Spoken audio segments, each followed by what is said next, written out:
Hello, and welcome to the Everyday Tarot Podcast, your deep dive into the divine wisdom of the tarot.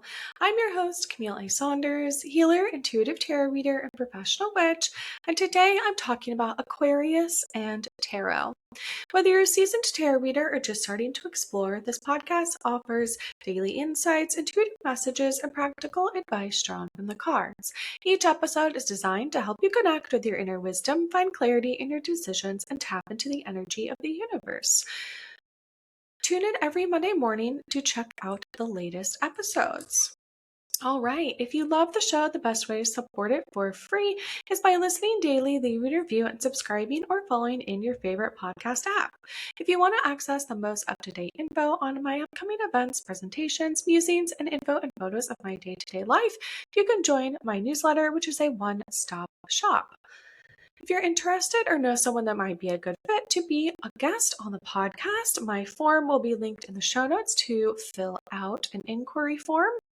And you can find the links for any of these offers in the show notes or on my Patreon, which I will link in addition to the images of the cards I pull for each episode. So, as I said, for our main discussion today, I am discussing Aquarius and tarot. We are in Aquarius season, although as this is coming out, we are just on the cusp of finishing Aquarius season and moving into Pisces. So, Aquarius season in 2026. As I'm recording this, let's see here. We moved into Aquarius on January 19th around 8:45 p.m. Eastern Standard Time and moved into Aquarius then.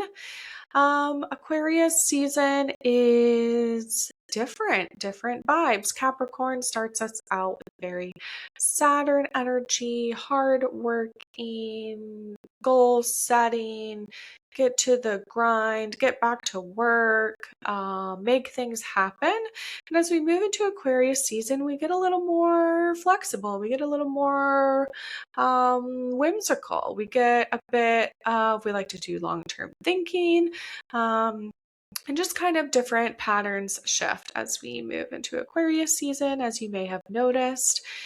Let's see here. So I am mostly going to be getting my info today from the Tarot and Astrology book by Corinne Kenner called Enhance Your Readings with the Wisdom of the Zodiac. I used this a bit during my seasons where I talked specifically about each card. So I went through all the major arcana cards and then I went through every single card in every suit. And this book has an association with tarot and astrology for each card, which is super cool. So let's talk more about Aquarius and what Aquarius as the zodiac sign and house is all about. So Aquarius is associated with the 11th house.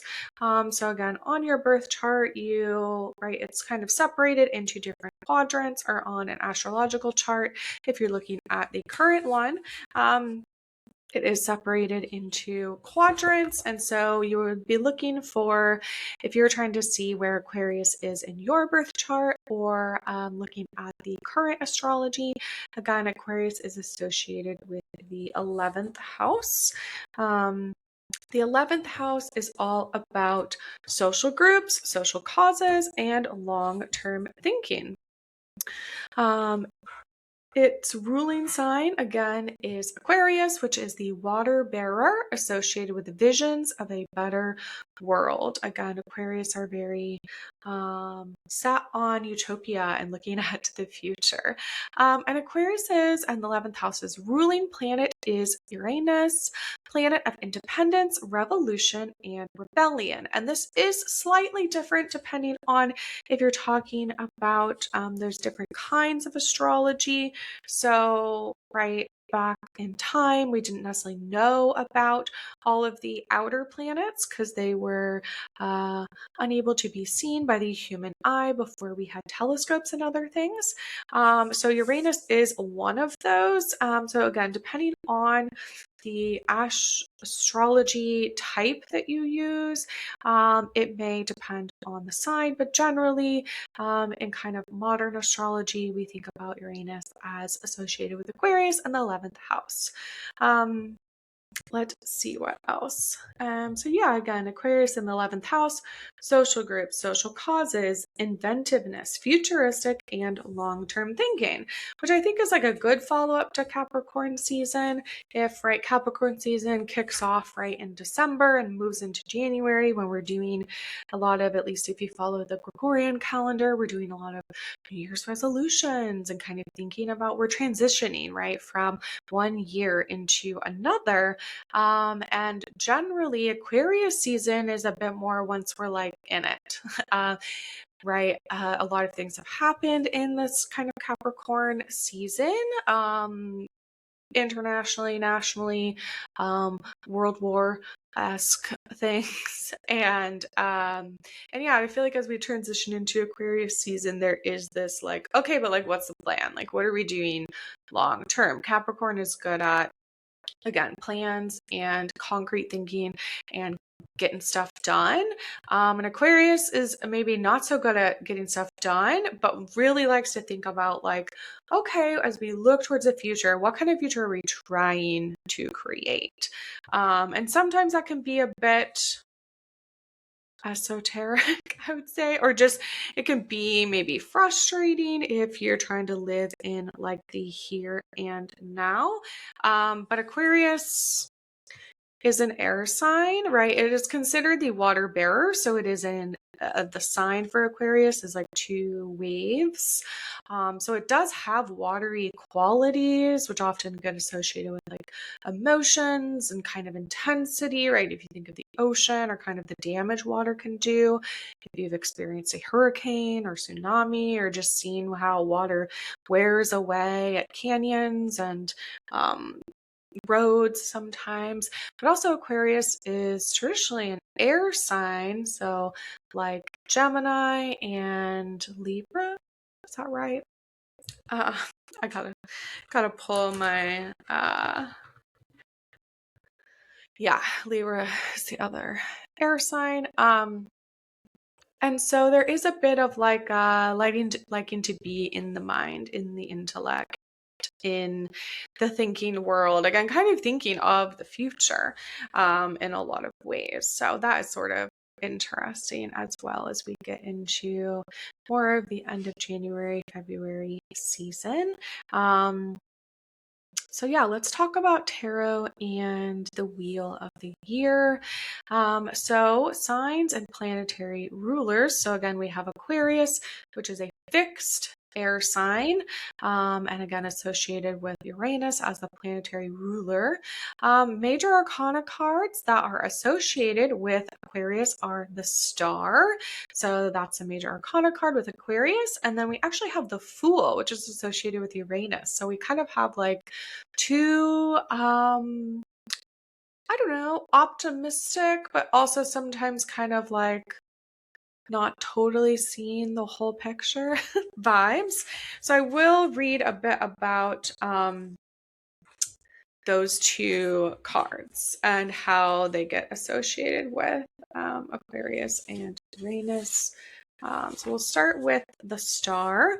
It says, what could be more astrological than the stars? The constellations and the signs of the zodiac have helped shape our very understanding of the human psyche. In tarot, the glimmering star card is associated with Aquarius, the sign of social consciousness and futuristic thinking. The stars of Aquarius are the altruistic visionaries, revolutionaries, and pioneers who dream of a brighter tomorrow. Aquarius can be an unpredictable sign. They are usually unconventional, free thinkers, and can sometimes be eccentric. Despite their love of humanity, they occasionally spurn intimate one-on-one relationships. They can even be aloof. Don't take it personally. Most Aquarians are just a little far-sighted, being focused on the future as they are. The Star card illustrates the power of myth. Since the dawn of time, storytellers have gathered around campfires and used the stars as an aid to describe our most secret hopes and dreams. Every constellation in the night sky is associated with a corresponding myth or legend. Aquarius is sometimes linked to Ganymede, the handsome young cupbearer of the Greek gods. He kept their cups filled with ambrosia, which was the water of life, the nectar of the gods, and the drink of immortality. Let's see here. I'm not probably going to read all of this. The star is also associated with Phosphoros and Hesperos, two names for the rising and setting morning and evening star. That star might also be Sirius, the dog star, the Star of Bethlehem, the Star of the Magi, or the North Star that guides sailors through the night.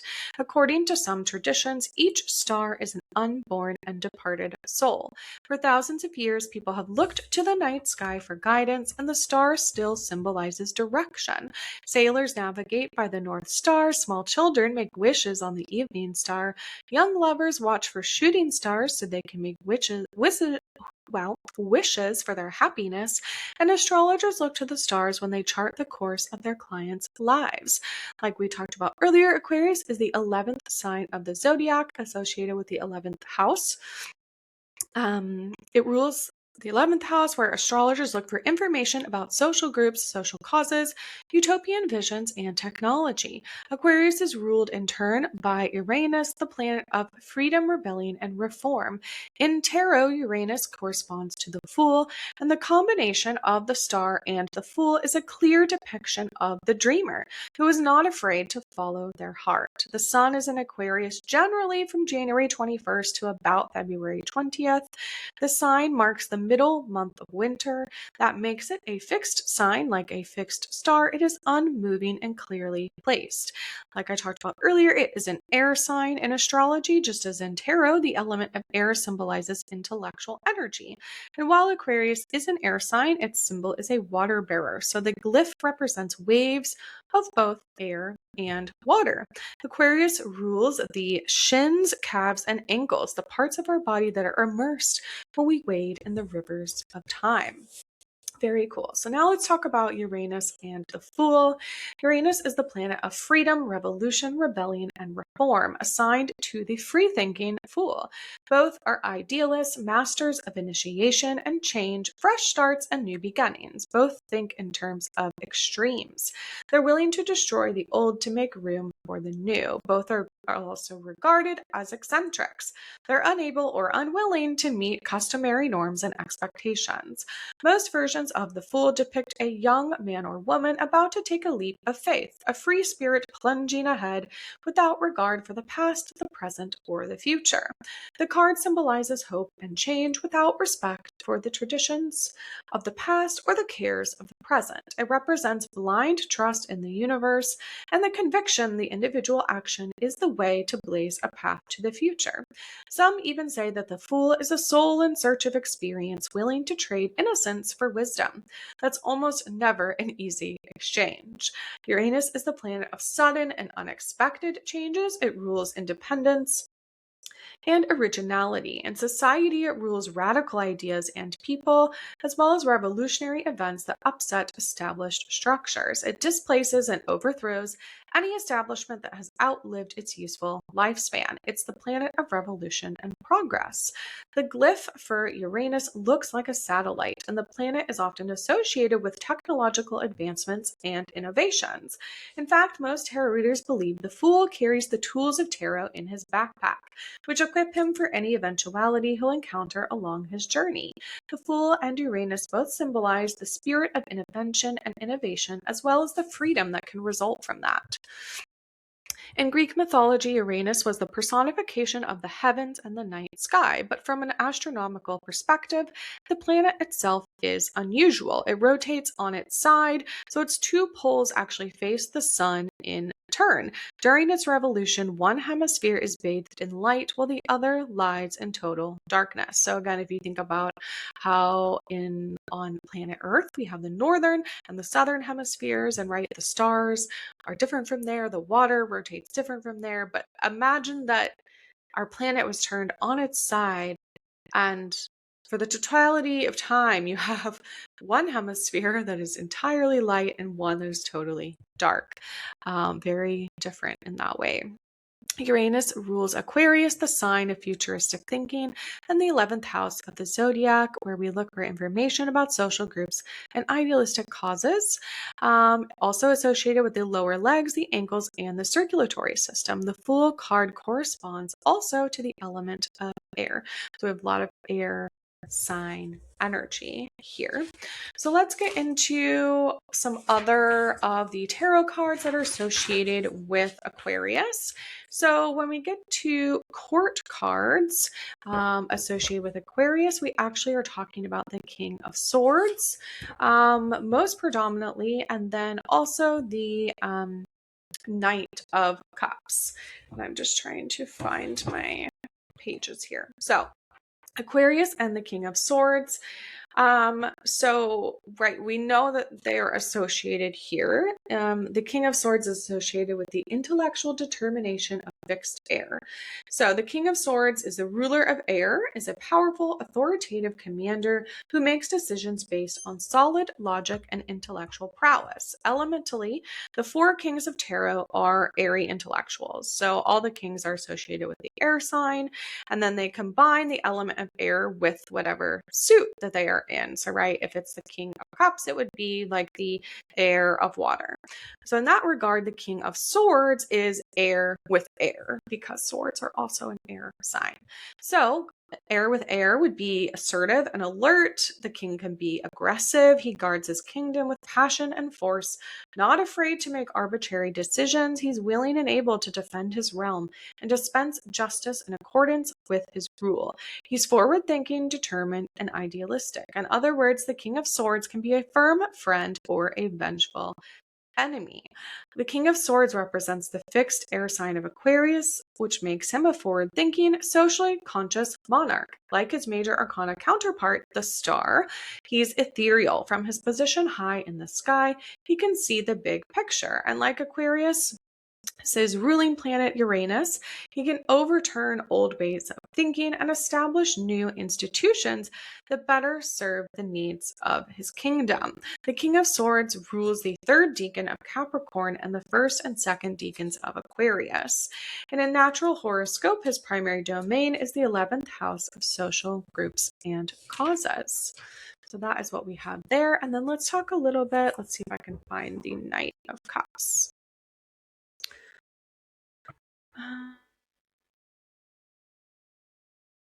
Get out of here. King of Swords. Okay, so the Knight of Cups is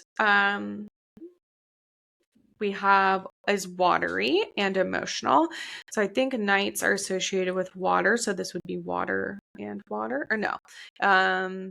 Let's see, knights are associated with fire. So this would be the Knight of Cups would be a steamy combination of fire with water. It's really associated with the mutable sign of Pisces, but also, which is associated with the Moon card. But also the Knight of Cups rules the third decan of Aquarius and the first and third decans of Pisces. So basically that is talking about like the different time spans. And so as I get into the minor arcana cards, we can talk a bit more about that. So it's like each of these zodiac signs has kind of like a 28-day period is about what's right.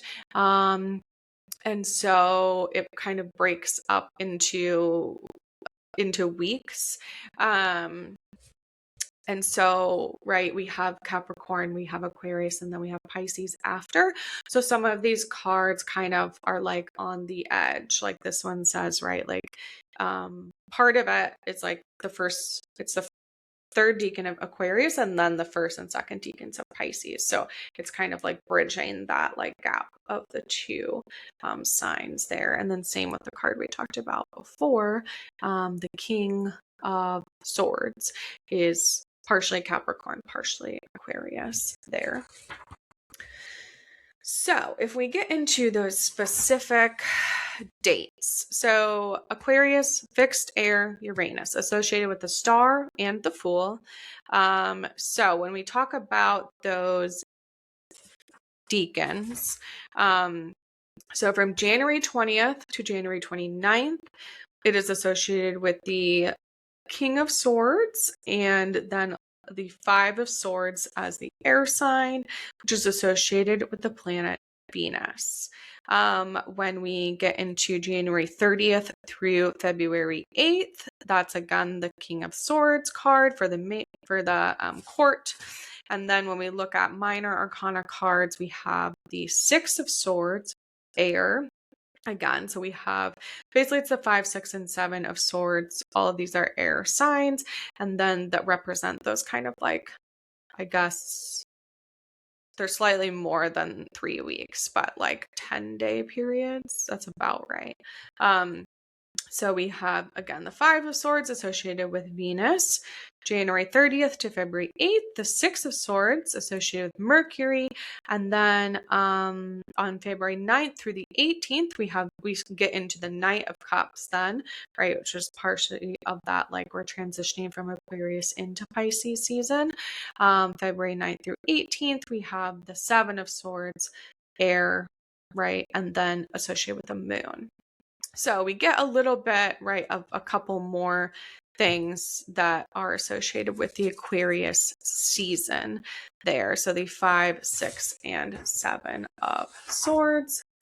And I have one section where it talks about those cards. So let's find that.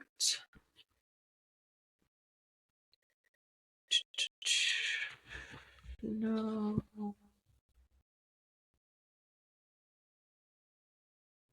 Minor card assignments. Okay, here they are. So we have the Five of Swords, which is Venus in Aquarius, which is called the Lord of Defeat. Like the Empress, Venus is a lover, not a fighter.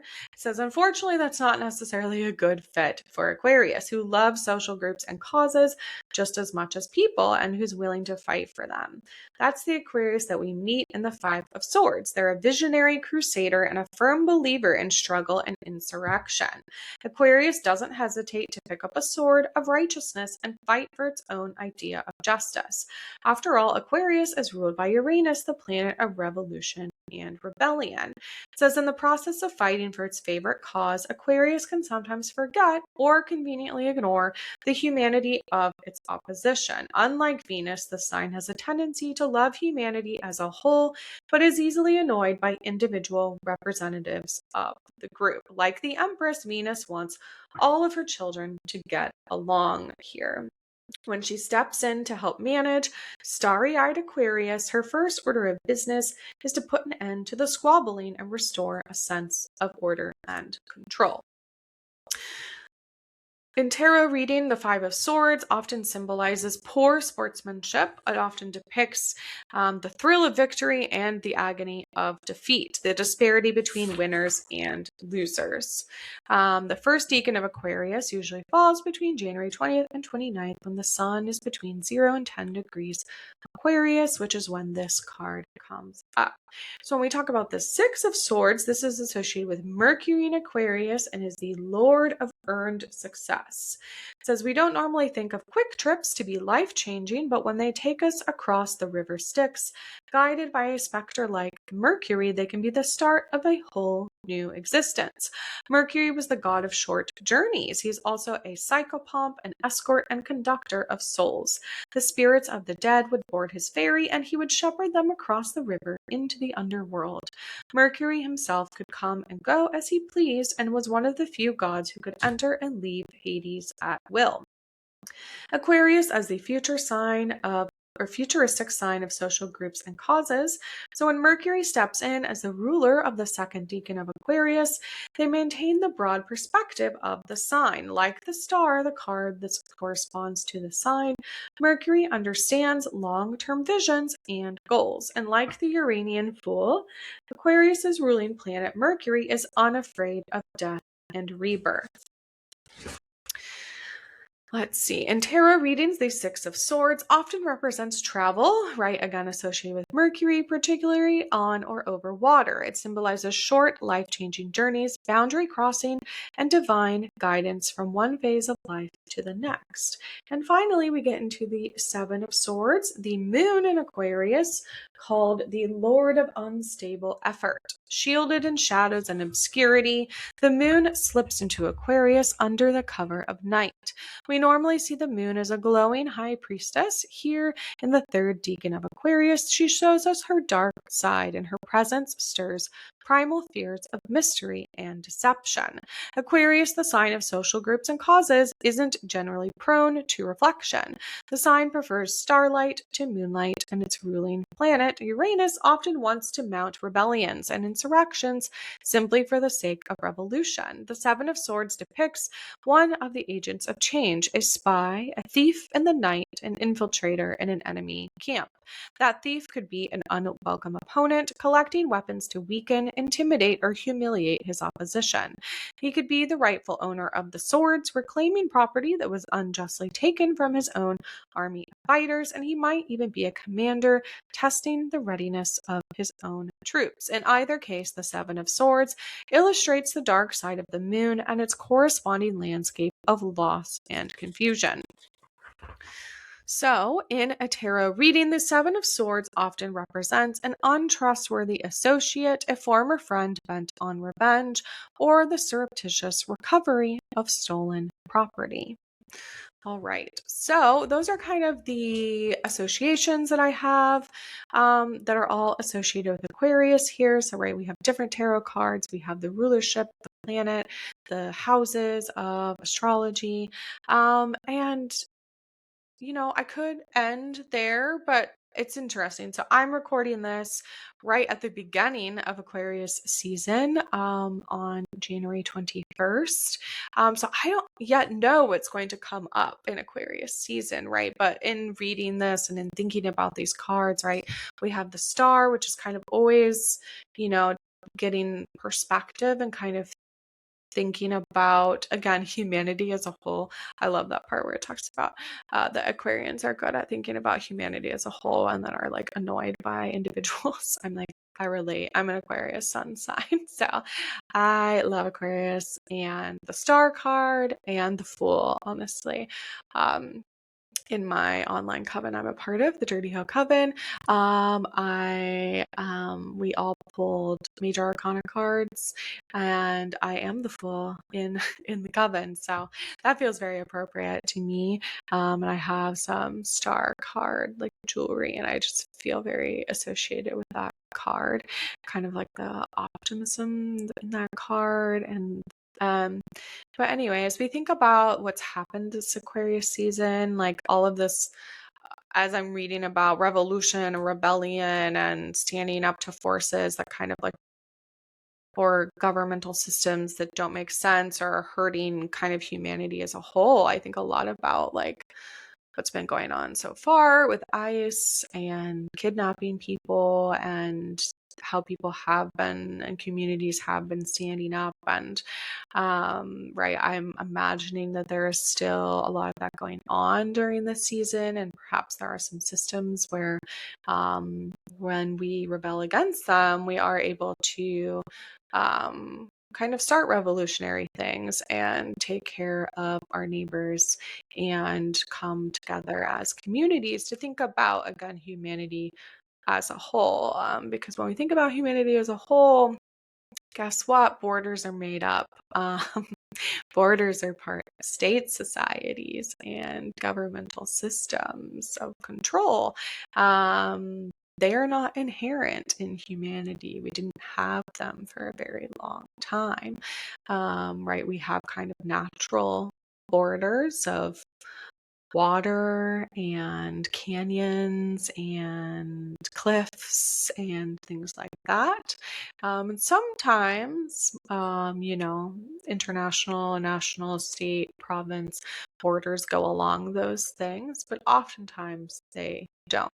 And I guess with all this to say, I hope that we are still, as we reflect back on Aquarius season that we just went through, that we were fighting for the things that we care about, that we were taking care of our communities with love and admiration for each other, that we were standing up against things that are wrong and that we don't believe in, despite the large systems and what they want to tell us or make us think about each other, and that we are looking towards what kind of future that we want, right? We get to create the future. As again, like a very forward thinking person, I always like to think about what does your utopia look like? If you got to create it, if you could have those things and take care of humanity as a whole, what would it look like? Is it, everyone is having gardens? Is it there's universal basic income and people get to do art or things, create things instead of feeling like we have to work for a living? And how do we spend our time? What are we doing? How are we, again, getting our needs met, and then also doing a lot of things beyond that? And I do really believe that that also with the tarot we get to like think, right?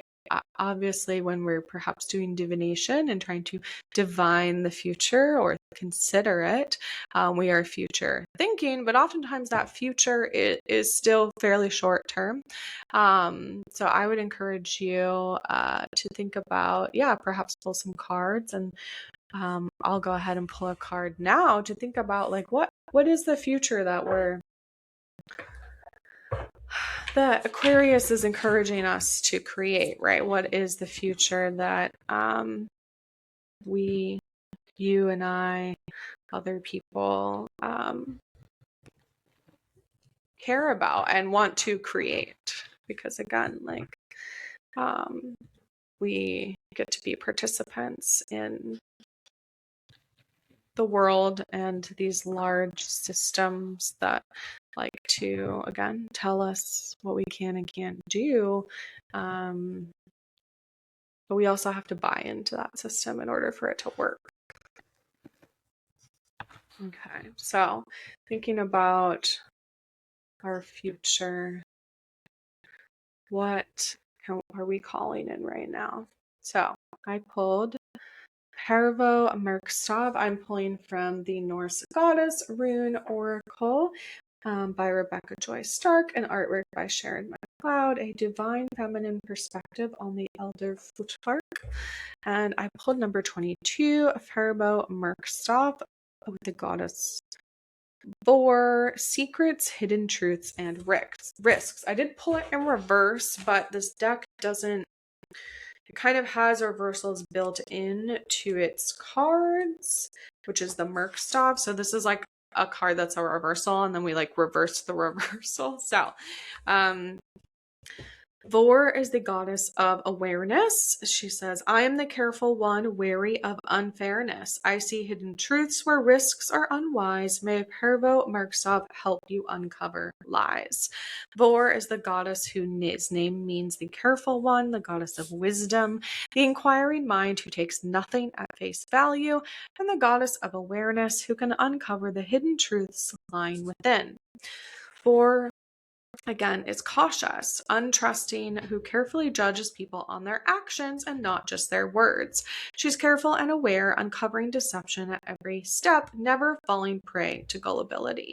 She checks and double checks before making crucial decisions and acts with caution, knowing that actions speak louder than words. She is never tricked by those who have ulterior motives, for she can read your soul, knowing you better than you know herself.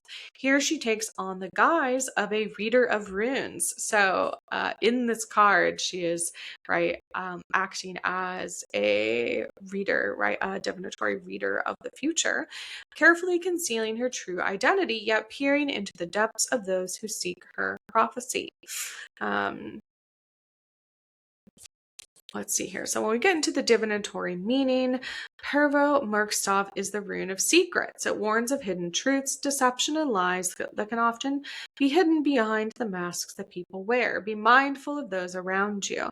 Be cautious when moving forward and look within to discover what your intuition is guiding you to do. It says if you are planning on signing any contracts, be sure to check everything thoroughly, as Pervo Merkstoff warns of hidden clauses. If you are entering into any business partnerships or starting a new relationship, take things slowly and be cautious until actions show the truth behind intentions. It says you may feel as though things are out of control and you are struggling to gain purchase over your life. Start by controlling the small things and focus on each day rather than allowing yourself to be overwhelmed by the future. Actions speak louder than words, and pay attention to the subtleties that may show the true intentions of others. Be discerning in your fact checking and never stop questioning until you have the answers that you seek. Parvo Merkstoff may also signify you are afraid to take a chance that you fear stepping into the unknown. Knowing that sometimes life throws curveballs at you and these are beyond your control can help you to let go of guilt while accepting responsibility for past actions that have shaped your present moment. Be an active participant in your life. This game will go on without you, and you may miss wonderful experiences if you never step outside your comfort zone. The only one you can truly trust is yourself, so listen to what your higher self is saying. Trust your intuition, be clear in your convictions, set attainable goals, and trust in your abilities. Stand in your truth and take each day as it comes, for the truth will be revealed when you are true to yourself. All right, feels like a fairly clear message today. And again, that was the Norse Goddess Rune Oracle deck. That is one of my newer ones, by Rebecca Joy Stark and illustrated by Sharon McLeod. In closing, you can expect in 2026 weekly episodes coming out on Monday mornings. I am still having guests on and hoping to feature those folks about once a month. And every episode will be on video going out on Spotify and YouTube. If you or someone you know would like to be a guest on the podcast, you can fill out my form to be a guest in the show notes. Links for the decks will always be in the show notes and newly on Patreon if you'd like to look at them or purchase them. And thanks for joining me today on Everyday Tarot. Tune in every Monday morning to check out the latest episode. You can always email me, me@CamilleASaunders.com, with your thoughts, questions, and more. All right, see you soon. Bye-bye.